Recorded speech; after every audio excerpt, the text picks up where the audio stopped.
Hey guys, welcome back everybody. I've got a little story here for you about a Garth Brooks and being a serial killer. Quite the crazy conspiracy theory, but there is worth looking into. Now the story itself starts in 2018, and that's what it stems from, a comedian. The murder started before that. There's some things that match up, some coincidences here and there. He had an alter ego rock star. I've never even heard of this, but I've got the pictures, the story about that.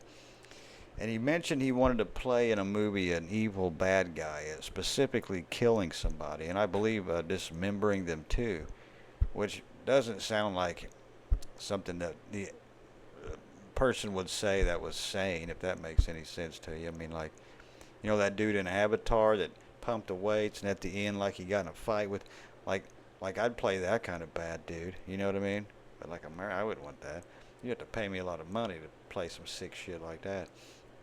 Anyway, like, subscribe, help me out here. Set aside the cowboy hat and the stadium singalongs just for a moment now. Garth Brooks was not only the best-selling solo actor in the 1990s, he was the biggest culture force this side of Michael Jackson. His tours blazed across the United States like wildfire, selling out arenas in minutes. And I remember this guy from the 90s. That's all that is just, yeah, I hated Garth Brooks. Let's see here. But here are the ones that continue to linger.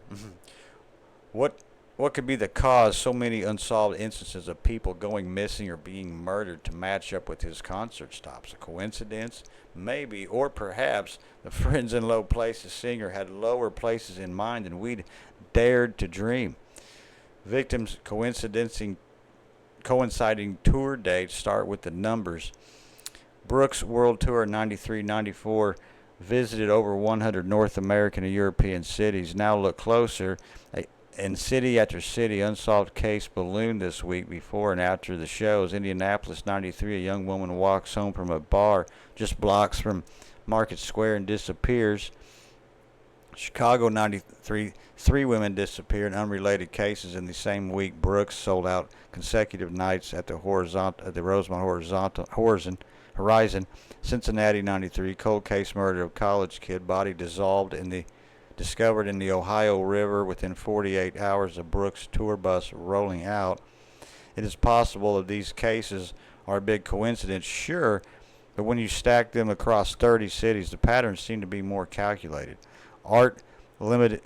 Imitating Life, here's what it gets darker. Some of Brooks' best-known songs sound alarmingly like crime scenes, diaries, when you hold them up against the missing persons reports. The thunder rolls, domestic violence, stormy weather, and a woman who takes matters into her own hands. Fiction or chorus, but also eerily echoes the Kentucky, foreshadowing, Papa Love Mama, a tale of infidelity that concludes with a fiery demise by a truck. It's got a good chorus, but also eerily echoes a Kentucky murder case. In that very week, he played it live. Two of a kind, working on a full house, played in Oklahoma City. The same weekend, a couple went missing there. They were never found. So is this just silent screams? Mainstream media barely touches this. Why? Because Brooks is bulletproof in the lore of country music. That old dude sold more records than Elvis in the United States. Nashville depends on his myth, but silence is an unexplained Hades on the road. An awful tight-lipped road crew. Local police logs mention unexplained tips about suspicious buses in at least 4 cities. Even the F.B.I. quietly conducted a background inquiry in the mid-90s, though no findings were made public. And there's Brooks' own oddness. He turned his back on stratospheric fame in 2001 in favor of family. Who does that when you're the biggest selling artist on the planet, except, of course, when it is getting a little too close? Final thoughts. No one's saying we've definitely proven Garth Brooks is a serial killer, but consider, why do the details all fit together so smoothly? Why does his words sound like the case files? Why do cold case swarm around his tours like moths to a neon beer sign? You didn't get to say when his songs rewrote the soundtrack of America, you weren't warned about the shadows following the cowboy's boots. So here's the challenge. The next time Friends in Low Places is on, ask yourself, low places like where? And some of his songs are talking about stuff that does correlate with all these murders. The yogurt shop murders happened the day before he was in Louisiana on tour. I lived in Austin then. I remember thinking it's strangely odd that the news mentioned that the girl's favorite song was the dance cue. They were brutally killed, but yes, let's mention that they liked that one song. And then later, he dedicated that song to them in concert. People thought that was sweet of him. They're saying these murders are now solved by some serial killer who's now dead. Okay, so thank you for this. Thank you. This gives me some sort of closure on I've kind of put together some dots for myself. Also, a lot of stuff, Gainesville College murders, only thing, they just didn't make sense to me as to why he would quit going on tour when he's the biggest selling in the world. So that was those Gaines murders, and that's when he went and took his time off the road. Please tell me someone has a map that shows the 93-94 tour dates. I'm pretty sure that they probably do. The Danny Jones podcast mentions a list and or map. I agree, names, facts, and statements or this all just looks like made-up fables. There are no names because it didn't happen. I love his music, so I'd be totally fine with him being a serial killer. But yeah, all fake.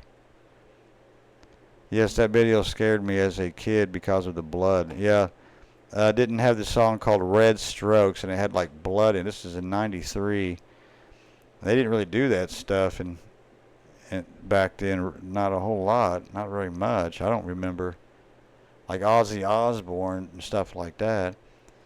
It could be a serial killer fan who knows Garth Brooks' tour around the country. Just saying, yeah, and that's exactly what I kind of thought too. We got some more stuff though. Let's see here. Now this is Chat GPT. There is no credible evidence that Garth Brooks is a serial killer. No verified murder victims, criminal charges, or public law enforcement investigations connect him to serial killings. The theory is an internet meme conspiracy that grew out of a comedy, later accumulated increasingly elaborate speculation. The meme largely tracks back to 2008 when comedian Tom Segura and the Your Mom's House comedy community joke about Garth Brooks seeming suspicious and asked variations of, "Where are the bodies, Garth?" Fans then fled to Brooks' social media. Why did people think it might be real? Tour date coincidences, the bodies meme, Chris Gaines, yeah, we're getting ready to look into that. An old acting comment resurfacing, we're going to look into that. Every clip talked about wanting to play a villain and said killing someone in a movie would be fun has been used out of context as supposed evidence. It was about acting, not a confession. Well, we know that, but who says that about... Well, I don't think I've heard any actors talk about that, being a serial killer, like just so I could look like I killed somebody. Who does that? Bottom line, Garth Brooks is hiding bodies. That's one of the memes. Detailed timeline of every major claim in Garth Brooks' serial killer conspiracy and explain which claims are facts, coincidences, or unsupported speculation. Yeah, we're not really looking. I don't have the time. Now, back in '99, country music superstar Garth Brooks took an unexpected career turn and created a completely new alter ego, a rock musician named Chris Gaines. Initially, the character was to star in a film titled The Lamb. The project was to be pronounced by Brooks's Red Strokes Entertainment in partnership with Paramount Picture. The Garth Brooks in the Life of Chris Gaines show aired on NBC TV on September 1999. Prior to the film, expected release, an album was dropped and a fake documentary was made. The mockumentary was titled Behind the Life of Chris Gaines. Life actor, along with the real musicians, producers, and journalists, became part of the experiment. Don was journalist Melinda Newman joined the project, adding real-life legitimacy to the fake documentary. So he's supposed to be making a movie or something that he was wanting to be a rock star. Why would you do that? I mean, like, do you have some sort of mental issue? You're a big time country singer. You're young enough you could even star in your own movie, how you came up and all that stuff. But you want to do this, and then you want to kill somebody on film. I don't know. So here's a Brave. This is kind of the AI thing here. The country music legend has no public record of criminal arrest. Now, he does have criminal arrest. Well, he's got accusations. I'm sorry. There's other guy named Garth Brooks II. That's a black dude. Buffalo concert. A former jail deputy was arrested and arraigned for criminal trespass and harassment after refusing to leave.